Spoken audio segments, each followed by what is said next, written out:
Welcome to Your Mind is Trying to Kill You podcast. Join your host, Alexandros and co-host Vincent Byrne as they walk you through the deepest recesses of the mind and how it operates. They discuss all the reasons why our minds persistently get in the way of our evolution, growth, and our success. But crucially, they also teach you what you can do to change your destiny. And now, here's your host, Alexandros.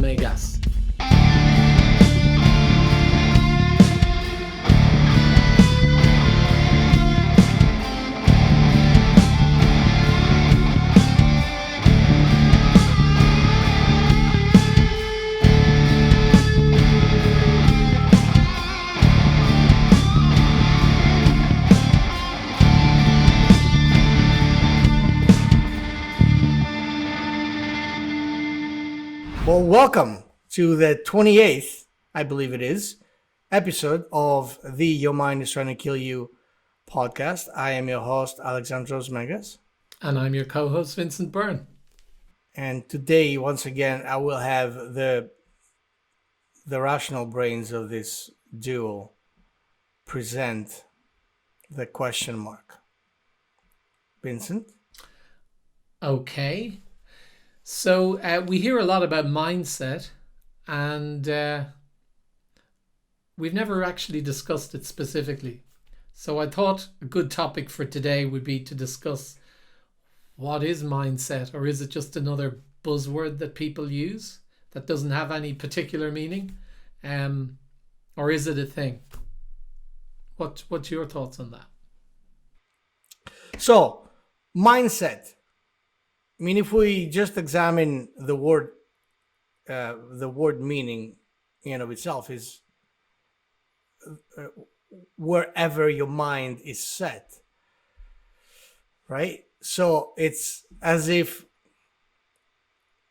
the mind had different kinds of settings, like a computer or a device, and then you choose your setting, the setting that you are happy with, and that worked for you, right? Mindset.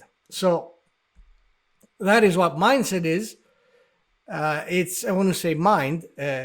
Ultimately, once again, we've said that many times, we are talking about the subconscious mind, which is our pure regulator. And wherever your mind is set, your subconscious mind is set. This is where you're going. This is your inner GPS. This is what gets you forward towards a winning battle or a losing one. So then, the mindset, of course, is, I believe, the most important thing. And I don't believe that. I have proof for it. I have found out so many times on my own that this is the case. So it is extremely important to know how to regulate that thing, because otherwise it's going to be like one of those Roomba vacuums, those things where they're supposedly AI. So you just set them loose and then they go and find around the room. Okay. They go everywhere, like they examine wherever there's dust or whatever. They take care of it. Okay. But then, it's like if you have it at a default setting, the Roomba is going to go and just bump up against the wall like perpetually, So you have, usually, I'd say the pro settings are always manual settings. It's like using my camera, it's like using anything. You don't want to have your device on auto, on default, right? Because you don't want arbitrary solutions. You don't want the device to choose for you what the proposed direction will be, because this is not necessarily when you want to go. And the device, your subconscious mind, that is being primarily run by programs, as we've said so many times already, if we let it choose, if we put it on autopilot, if we put it on default mode, It's going to take us in all the places that we don't want to go, which is what most of us are experiencing. What most people, a lot of people, most people, I'd say, are experiencing all their lives. And of course, the more your mindset is on default, the stronger that setting becomes, and the more disastrous the results. So mindset is a thing, and it is ostensibly it's the GPS settings for the direction you want to go in, and how you want to behave. Is that correct? Yes, very correct. And in terms of when you talk about the default settings, you're talking about how, based on the programming that we've taken in from all around us as we've grown up, that the settings are essentially set by outside influences, rather than we taking the initiative and realizing in the first place that we can set them, and on the other side actually doing something about it once we realize it. Yes, that's perfectly correct. So the problem here is that, as you said, most of us don't even know. See, it's one thing to know that you're on default setting, and another thing to have no idea that there are other settings there. So I'd say most people, it would be safe to say that most people don't even know that there's a default setting, that there's any settings. They believe that whatever the device comes with, from the manufacturer is the only setting there is. Okay, but of course, the more we learn about ourselves and about all this amazing science of the mind, the more we realize that this couldn't be further from the truth. As a matter of fact, I would say that I have found by testing and counter testing all this stuff over the years, that there is a reality that doesn't exist as a cemented reality. The reality that we experience is all connected to how far we allow our mindset to run, if that makes any sense. Imagine that mindset, that setting that you have, the pro settings that you have, which is manual, fully manual, which means you can actually set it according to your needs. But usually, even if we have an expensive camera, we find that these settings have limitations. But here's what happens next. If a few months later, the company, the brand that manufactures your camera has what do we call that, updates, firmware updates, right? And within those firmware updates, they tell you that several limitations that were there before have been overcome now. So you don't have those anymore. So you can go push it further. So I would take this as an appropriate analogy for the nature of our reality. Our reality is as projected by our mindset, which is the creator / projector of this movie we call our lives. So the more the mind expands itself, the more your consciousness, your awareness expand, the more you realize that, oops, I could do that. Oh, I didn't know I could do that. Now I know I can do that. And by knowing that I can do that, instantly, I have set myself, I have actually pressed the button to the new location that the GPS is now beginning to navigate me towards. Does this make sense? Yeah, it does. I mean, I think you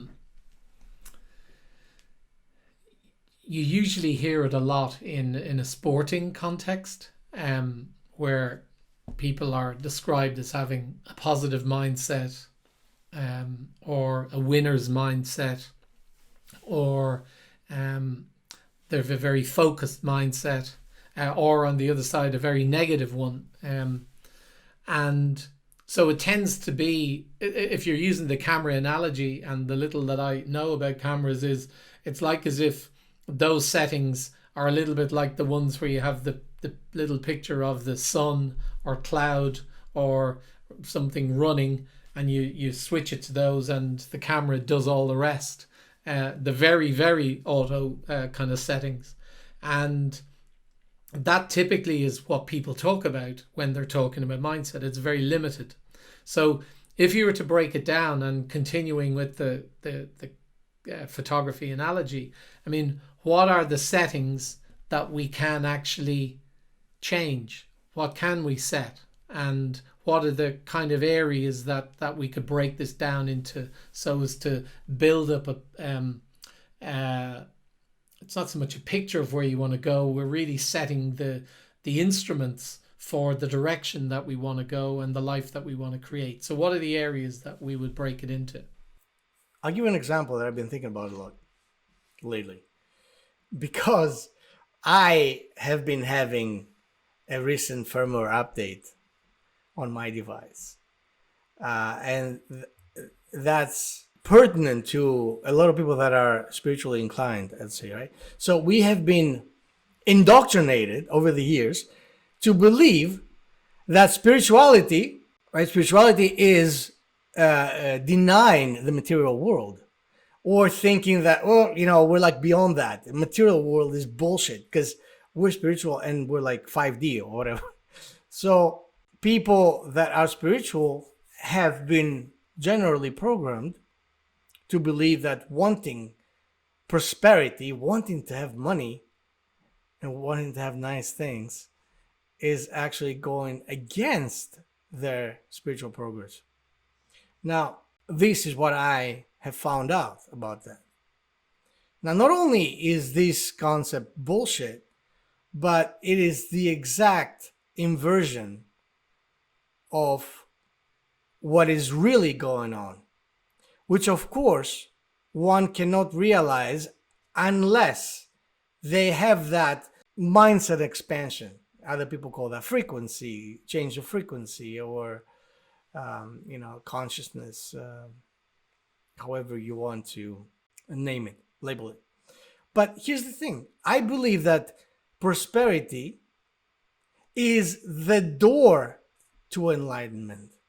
It's the main door to enlightenment. And for some people, that may be a bold statement, but it's 100% true. And I will tell you why. The mind is always preoccupied with whatever it needs to resolve, right? Whatever it feels like it needs to resolve at any given moment, because it's trying to help us, it's trying to protect us, it's trying to do the right thing, it's trying to do its job. Unfortunately, as we know, it's unable to do its job properly if it's on autopilot, because it cannot discern what's really good for us and what's bad for us. There's no, it just takes commands, right? It's like a servant. You know, you can't let the servant serve you whatever they want. So is it fair to say that it's like, when it's on autopilot like that, and it's coming, and the programming is coming in from outside, that it's been programmed with a kind of a generalized setting, as distinct from an individual setting? Absolutely, 100%. So we're getting settings, as it were, that are a bit like using a camera. It's like picking up your iPhone and using it just to take whatever photograph that it produces. But it's and that's the same for everybody. But it's only when you get in and take the settings and get in behind them that you can start to actually create the photographs that you want to create from an individual point of view. And it's a little bit like that with our lives. Is that a fair analogy?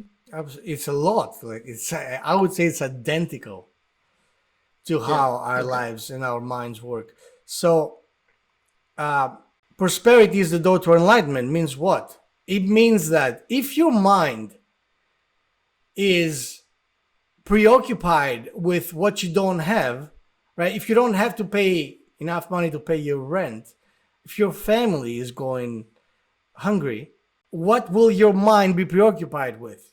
Can it ever be preoccupied with meditating or having primarily thoughts of expansion or other universes or intelligent life out there, or communicating or expanding your thoughts, or finding out in how many ways we can increase our concentration and our focus and all this kind of stuff?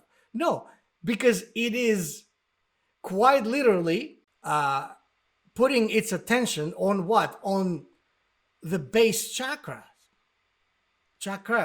primarily. We're talking about the root chakra. It's about survival.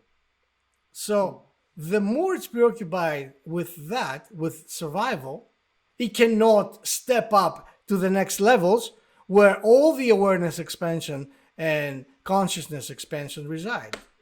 Make sense? Yeah.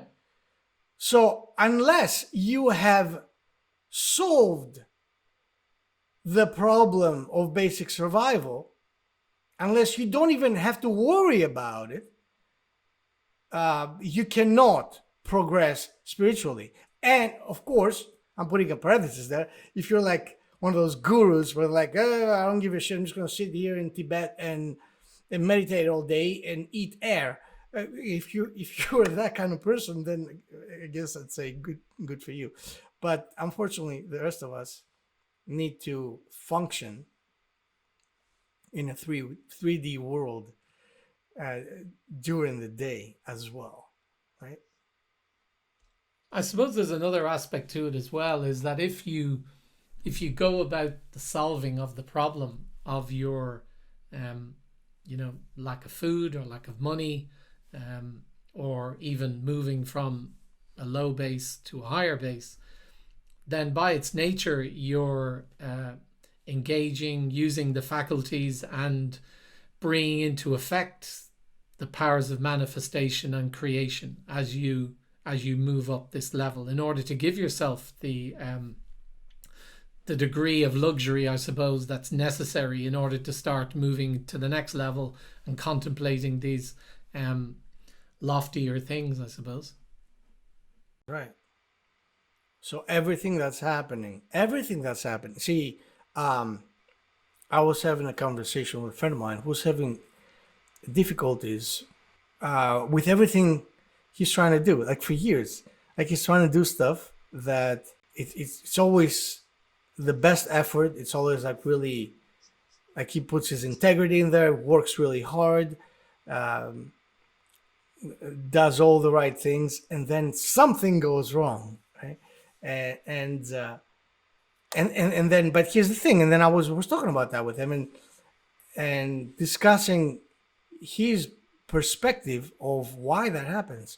And he's like, well, I would have done that, but the virus thing showed up, or the taxation laws changed, and it's everything that's happening in his life would have happened. He's doing it perfectly, but the reason why it's not manifesting is because of some other external reason, right? And I had to stop them there and give him an insight of the fact that all these external blocks, all these external hurdles, obstacles are there because of our internal mindset. And they are there because we accept. I told him, you are excusing yourself because something out of your control happened, and incapacitated you. Do you see how that can be detrimental? You're excusing it, but you're like, well, it was out of my hands. I did the best I could.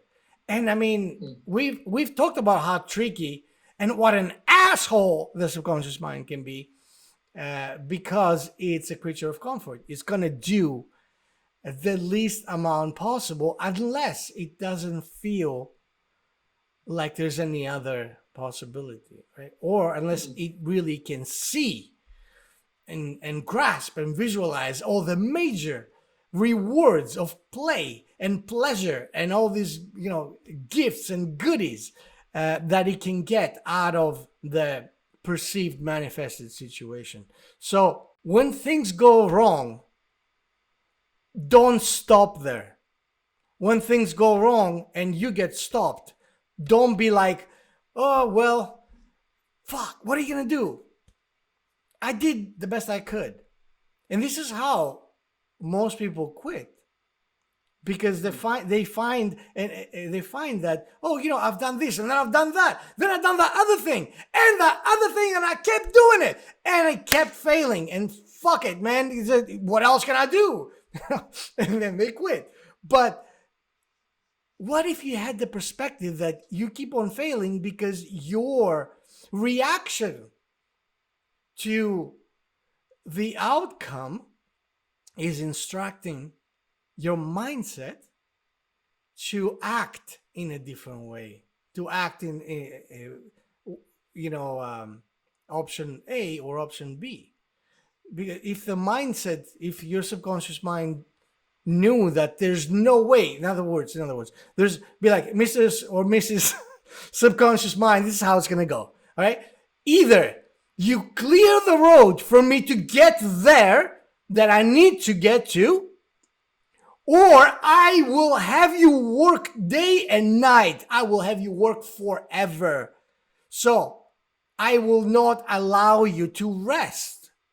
You see, this is this is the expression of a commander, of someone who's leading that instrument, that fine, beautiful, magical instrument, but an instrument nonetheless. So as opposed to have it go the other way around. So when the mind knows that, whoops, I'm exposed now, fuck it, I might as well get it done. So let's start taking the steps, just like a child, it will try to get away from fulfilling the task, right? This is your homework. Oh, I did it. No, you cheated. You just read the answers. Oh, fuck. Do you know what I mean? So it is very important to realize that every time we get stopped, the circumstances will feel perfectly justified for us to quit. But it will just be another trick. You know what I mean? Unless you're dead. If you die, okay, fine. That's where I draw the line. Right? What do you think? I get that. I think that it's too easy for us to fall into the victim place, into the victim mode, and say that we tried. And because we tried, then that was good enough. And as a result of it not coming off the way we wanted, to then go back to a place where we say, well, maybe it would have worked if this had gone well for me, or maybe it would have worked if that had gone well for me, but I'm just actually going to go back to my comfort place. And I'm going to go back to the place that I knew. I was probably, it was probably dangerous of me to, and presumptuous of me to attempt to think that I could do better. I mean, I think all of those, I've had all of those thoughts, those ideas when I've tried something and it hasn't worked. And I think part of it is in the language that we use, which is that I tried. I used to listen a lot to a coach called Steve Chandler, and he would say, I'd like you to try and lift that book up off the table. And someone would lift it up. He said, no, I don't want you to lift it. I want you to try and lift it.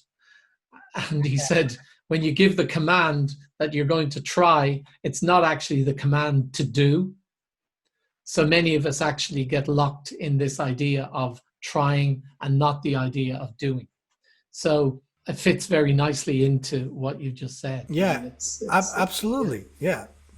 Brilliantly said. And of course, once again, the mind, the subconscious mind, will take that opportunity because it's smart in this sense and cunning, like, oh, you want me to try? Of course. Shit, I tried. It didn't work. When you actually tell it to try, when you say, I'll try and do something, you give full 100% permission to your mind to fail you. Yeah. And of course, it's going to take it. Why? Why not? Of course, it's going to take it. Why is it going to take it? Because it doesn't know that it's hurting you. It has no idea that it's hurting you by taking that option.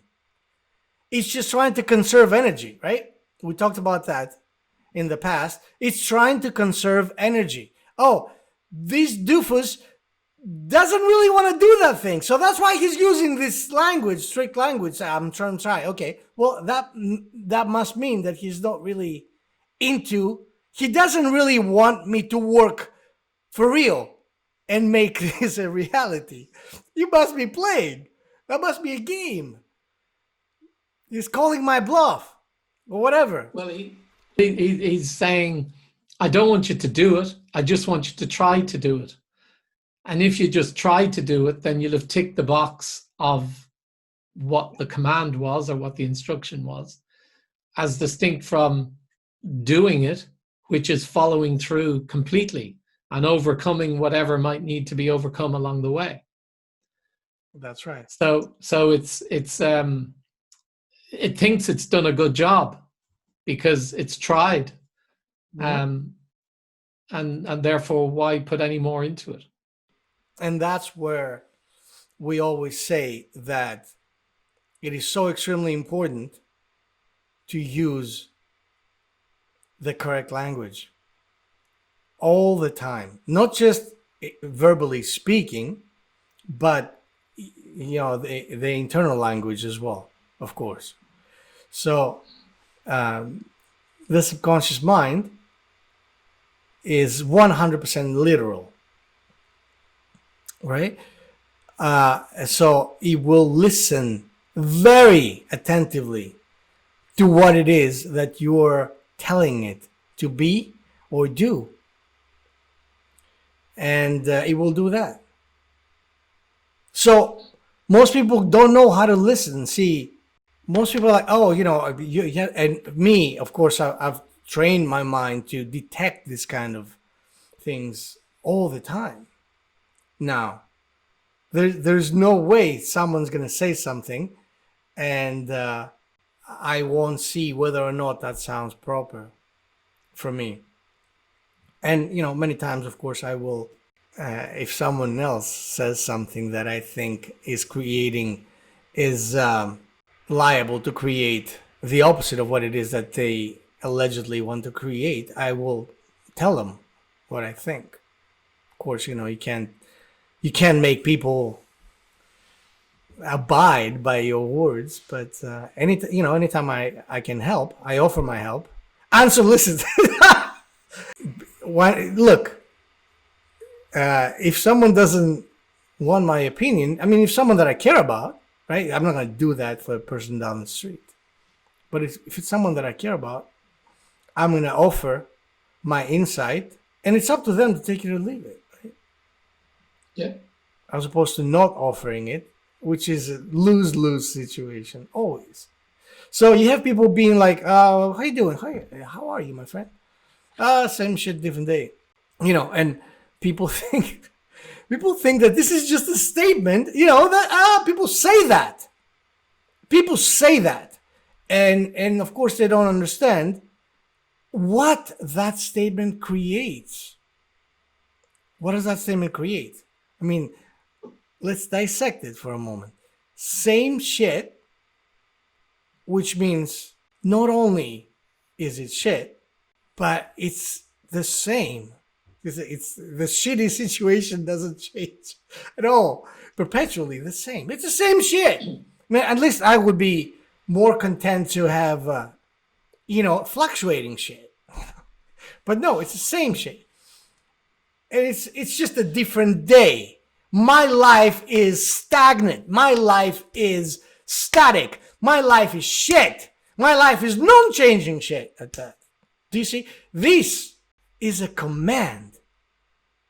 And people do that all day long. They think it's funny. And the other thing is that the way that they say it suggests that they're accepting of that. Right. Because how else could it be? Yeah, that's the implicit thing. And that's where the real damage is, I suppose. If someone was angry about it and was, looking to do something about it, then they wouldn't actually put it in that way. It might be, it's shit at the minute, but I'm really looking to do something about this, and I'm doing this, and I'm doing this, and I'm doing this, or whatever, but something of real intent. Whereas the other one, it's almost a resignation. Exactly. So, we've proposed that challenge before for people to be taking notes, maybe literally, have a little notebook with you or your phone even, and you can have a little one of those sound notes, right? Yeah. And every time you catch yourself saying, "Oh, I said so and so," and then you find out how many times the words and the phrases that you use describe a situation that is counter to the situation that you allegedly want to create. Right? Yeah. So it's like a bit like a swear jar. Yeah. Yes. I like that. That's awesome. That is actually a really good idea. That's brilliant. And that could be amazing every time you catch yourself do that, or anybody else in the family, I guess. They put a dollar in the jar or whatever. Or what is it, a euro? It's like a pound. There you go. So it is time for us to wake up, man. There's the brilliant insight, as far as I'm concerned, that I discovered within me during my latest firmware upgrade was the idea that it's not okay to just be having a good life. You see, because I could say right now, you know what? As far as I'm concerned, right now, right this moment, I have created everything that I set out to create, right? I have a beautiful life. I have everything I want. I have a beautiful family. I have a beautiful house, property. I've learned how to take care of myself, create my own food for the most part, do all these things. I have a studio. I can create music. I'm creating all my art. You know what I mean? I don't have to do anything I don't want to do. Boom! Bingo! I'm done! You! No, you're not done, because now the fact that you are here now indicates that you are preparing yourself for your next firmware update. You see, you can never say that I'm done. And if you say that I'm done, you are setting yourself up for major disasters. You have to be, I don't care if you're the moment you make your million, which is going to be very soon, you can be like, I wanted $1 million. I got it. Thank you. Let's go to the bar. So, you know what I mean? So you can't, because that moment is the moment that a new pocket of new energy has unlocked itself. It's like a video game, right? And you've been trying for years to just break through that very, very challenging level, and you did it. You just did it. Now what's next? Oh, brand new challenges. Brand new challenge, because now you have to go further up. You have to keep on perfecting your game. You have to keep on evolving. You have to keep on getting better and better. You have to keep moving. Of course. But I mean, with moving, I don't just say moving, because to me, this is another trigger word. Because you can move towards the shitter. You know what I mean? It's like, okay. So there's all kinds of directions to move. But you have to be moving upwards and forwards. Moving towards progression, towards progress, towards conquering new grounds. So continually stretching yourself, continually pushing towards something new and expansive and encountering and I think the thing that people say, it's like when people sort of talk about winning the lottery. It's they think that all their problems will go away and that's what they want. When in reality, all it does is create a whole load of new problems. It's just that you've got a lot of money, you know, in your bank account. And sometimes those problems can be solved with some of that money and other times they can't. But the problems are always going to be there. And as we talked before, Mark Manson, who wrote The Subtle Art of Not Giving a Fuck, says it's either the pile of shit in front of you that you that you confront because you're moving forward, because you're getting out and about and wanting to move ahead, or it's the one that confronts you because you're just sitting in your bedroom trying to avoid having any challenges like that. Either way, they're going to show up. And it's a question of from which perspective do you want to deal with it? Do you want to be moving forward, or do you want to be just sitting in your room having to confront all this stuff?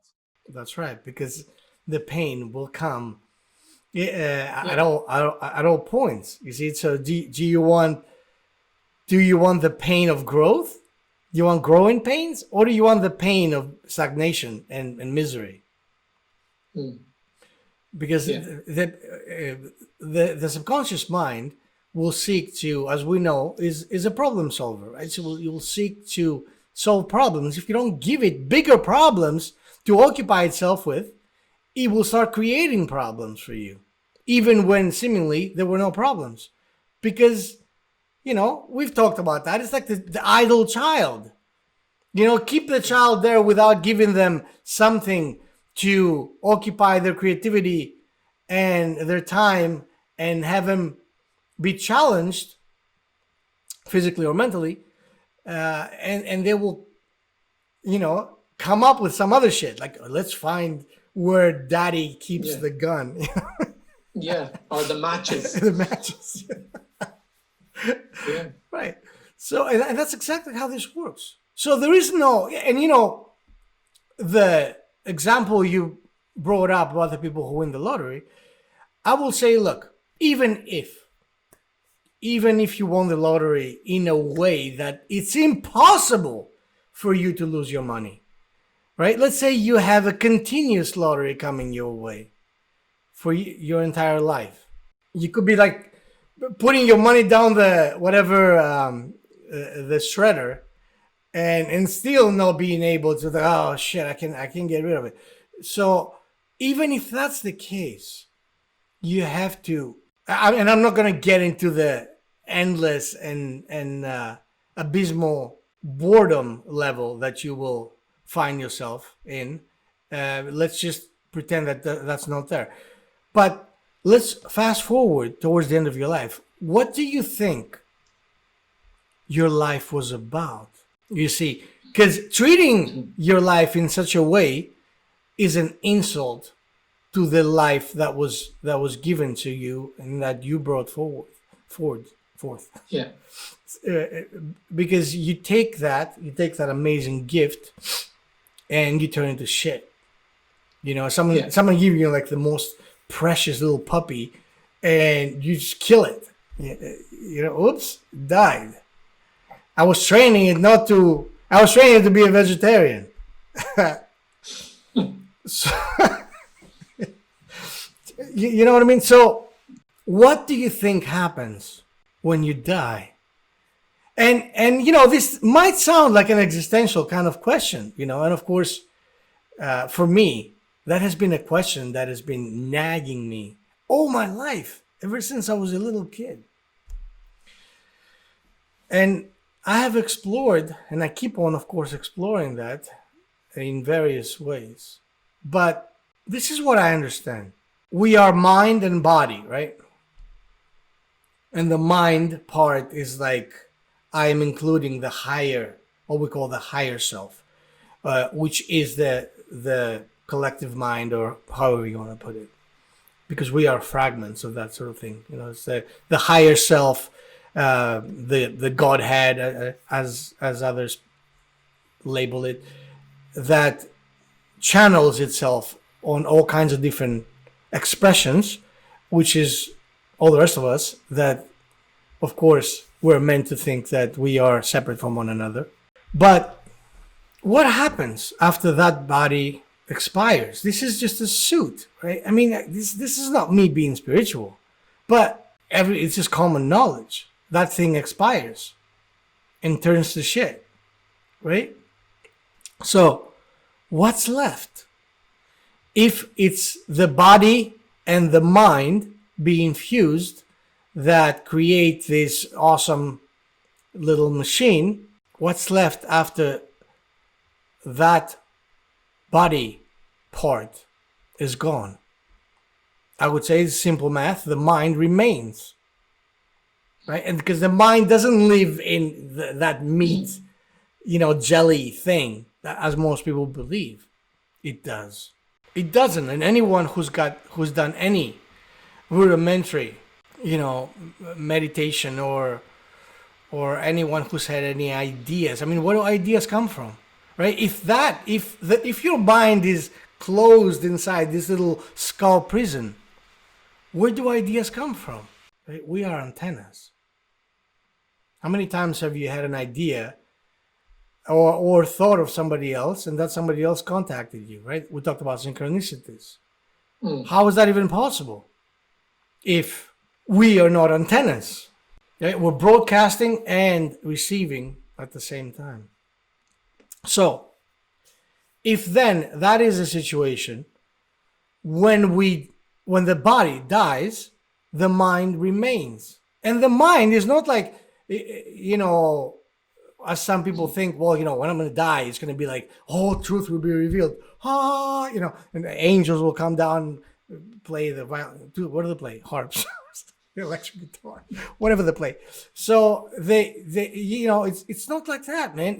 As a very, very wise person once told me, my friend, he said, death is no cure for stupidity, which is to say, when you die, when you expire out of this vessel, the state of mind in which you were right before you expired, you will be right after you expired.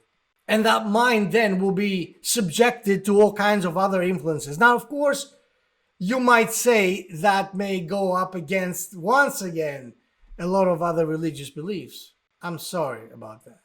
But I mean, if you think, okay, let's just take that route for a second. If you think God, Jesus, whoever, Buddha, is going to cuddle you, you've been an asshole all your life, and by asshole I don't mean like being a bad person. I mean being someone who doesn't give a shit. It's like, whatever. I'm just a creature of comfort, right? You haven't done anything to improve your mindset, to do any firmware updates on your device. What do you think is going to happen? You think God is going to be pleased with you? Because my understanding of it, my perception is like, you asshole, I gave you like a Hasselblad, right? That's like a $30,000 piece of equipment. What'd you do with it, motherfucker? What? You took selfies once a month on the auto function? Yeah. You know what I mean? The progress is inevitable. We are here. There's nothing you can do. You have no choice, my brother. You have no choice but to progress, because being on a road of zero progress is misery, is hell. It's something, it's like the worst nightmare. Not just now, but afterwards as well. You know, or as they say, hell is a place where all your dreams come true. You know, you can't stop that thing, man. We are, you know, as I say, the highway to not to hell, but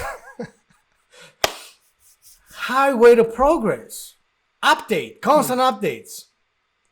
And you know, ironically or not, the more we do that kind of thing, the more exhilarating it becomes. The more we understand, we get it. You get it. You start playing the game for a change instead of like sitting back and bitching all day long. Oh shit, you know, that happened. Oh, this happened. Oh, fuck it. Give me some beer. The more you actually make some steps, take the steps and start seeing results, because you will. The moment you stopped allowing yourself, your mind, your mindset, to loosen up and relax, because it's okay, you tried, it's going to start producing results for you. And the results, you better be ready to welcome and be grateful for, because this then puts you on a stepping ladder, stairway to heaven. See, I just mentioned two. And this is where we cut in. That's right. Not highway to hell, but stairway to heaven. Boom. Yeah. What do you think about that? Magic. So in terms of mindset, what we're saying is that accepting and embracing the mindset of always progressing, always moving forward to improve is the only mindset that we should have if we're going to break it down into, you know, the simplicity of it. It's the mindset that we are here to achieve, here to accomplish, here to grow, here to demonstrate that we're making use of this life that we've been given. That's the mindset that we should always have. And when we come up against an adversity of some sort or a challenge of some sort, it's just accepted as part of the process. I need to get over this. I need to get around this. I need to find a way of solving this. But because I'm on my way to that destination, it's a little bit like, I suppose, if we use the travel analogy, if I decided that I wanted to do a round the world trip, and, you know, my flight from Rome to Bangkok was cancelled because of some particular event, I can either choose to lie down on the airport floor and cry about it and whinge about it, or do like most people would do, is okay, well, let's see if there's an alternative flight, or let's see if there's no more flights, then maybe there's an alternative way of other form of transport to actually get me there.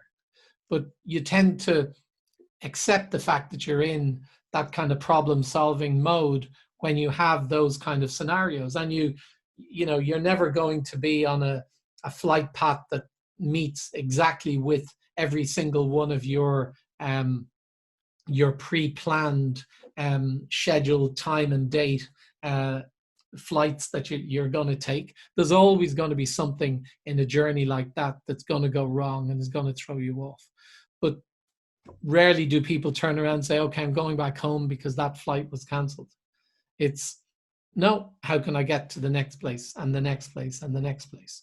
So it's overcoming those challenges is what it's all about. And I think embracing that idea that whatever we go for, whether it's to upgrade ourselves in terms of the job that we're doing, or whether it's to upgrade ourselves in terms of changing career, or upgrade ourselves in terms of building something that we thought that we would like to do, but possibly didn't think we could, but going for it anyway, they're all reflections of the idea of this achievement, growth kind of mindset.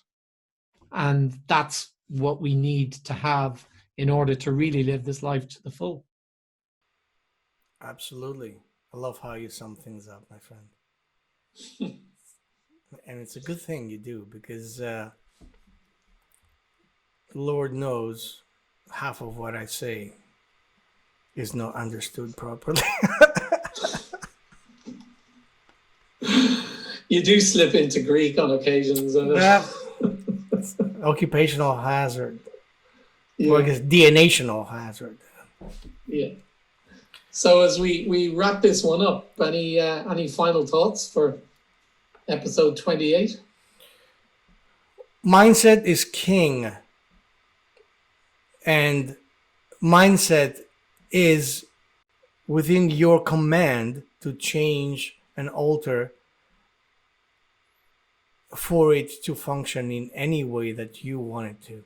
Your mindset is your inner GPS, and it's your setting in your computer, in your handheld device, in your camera settings. It's that setting that makes you the boss.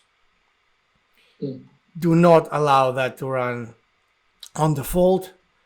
Do not allow the random, arbitrary solutions, and keep on always moving forward, pushing forward for your mindset to expand. And by your mindset expanding, I mean seeing the potential, seeing the next potential, seeing the next possibility. Because if you can see, if you can perceive it, right? If you can perceive it, you can achieve it. Because perception of it is just a glimpse. It's just a little prophetic, a little psychic glimpse into the fact that it's totally doable. Okay. And I hope that was enough. And if not, if not, you can always book a private session with me or my friend Vincent over there. All right, so this is it then for today. I am excited about this one. I feel good about it. Yeah. So, with that said, there's going to be more ranting next Wednesday. Thank you for being with us. Thank you for subscribing to both our YouTube channel and whatever channel you choose to receive your podcast on. Let's be careful out there. And don't let your mind kill you. Thanks for listening to Your Mind is Trying to Kill You with Alexandros Megas and Vincent Byrne. If you like our show and want to make sure that you don't miss an episode, then we would love if you would subscribe on Apple Podcasts or on whatever platform you're listening to us on. And you'd be doing us a big favor if you would support us by leaving a review as well. It would also be great if you would take a screenshot of this episode on your smartphone and share it on social media. So join us next Wednesday when we talk more about mind hacking and taking back control of your life. Until then, have a great week.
Absolutely. I love how you sum things up, my friend. And it's a good thing you do because Lord knows half of what I say is not understood properly. You do slip into Greek on occasions. Occupational hazard, Yeah, DNA-tional hazard. yeah. So as we wrap this one up, any final thoughts for episode 28? Summing up this wonderful segment, I would like to say that mindset is king. Mindset is your inner GPS. It is within your parameters, within your freedom, within your prerogative. It is within your functions to take it and make it whatever you want it to be. Make it a worthy GPS, not like a piece of shit GPS. Make it take you exactly where you want to go, and it will do that. Your mindset is that function of your mind that prepares the ground for what's coming. You know, like if you're making if you're about to make a garden, your mindset will bring in the fertile soil. It will bring in the compost.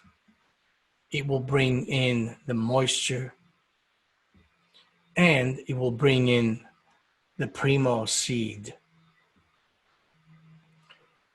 And then you just put one foot in front of the other and be grateful for every day of achieving being on the path. You don't have to see major success in order to be grateful. If you haven't been derailed,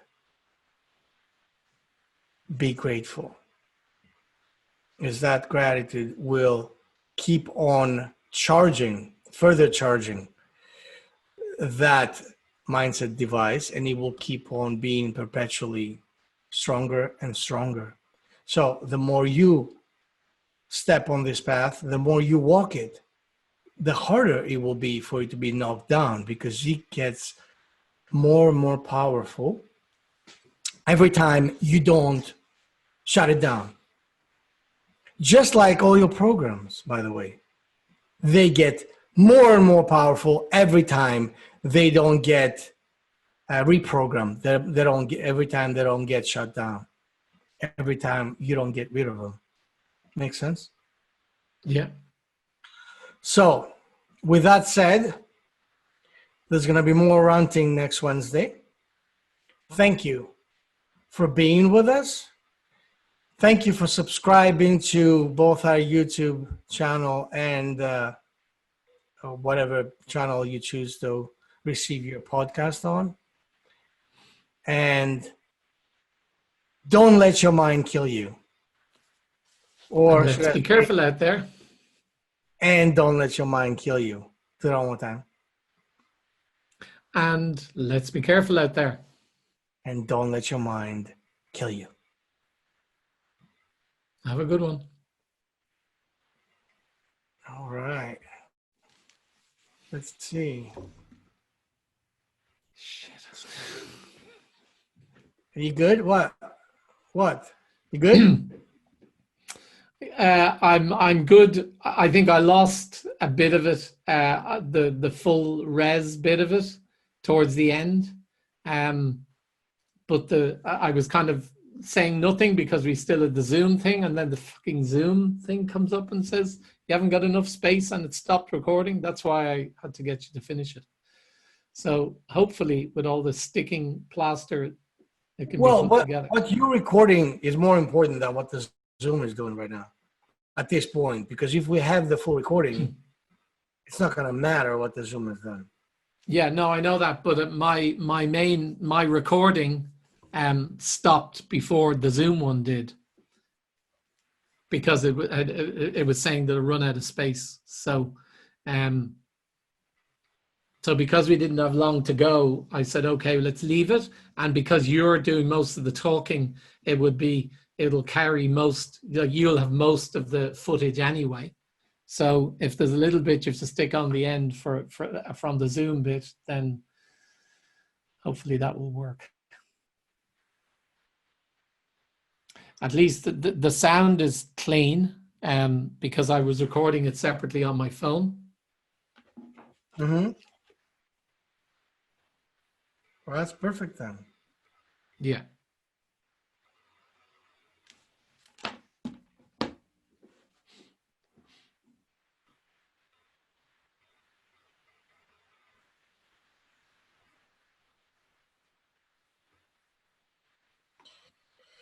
Well, I will be upset if that doesn't turn into the real thing, but No, I think it will. I think it'll be fine. But there'll just be a little bit of patchwork quilting to be done. all right, brother. Well, Okay, you've got to go painting now, have you? I know, yeah. So how close are you? Like, is it next weekend or the weekend after? It's a weekend after. Okay. So what have you got to paint? The backdrop, is it? Yeah, there's 2 walls, Okay.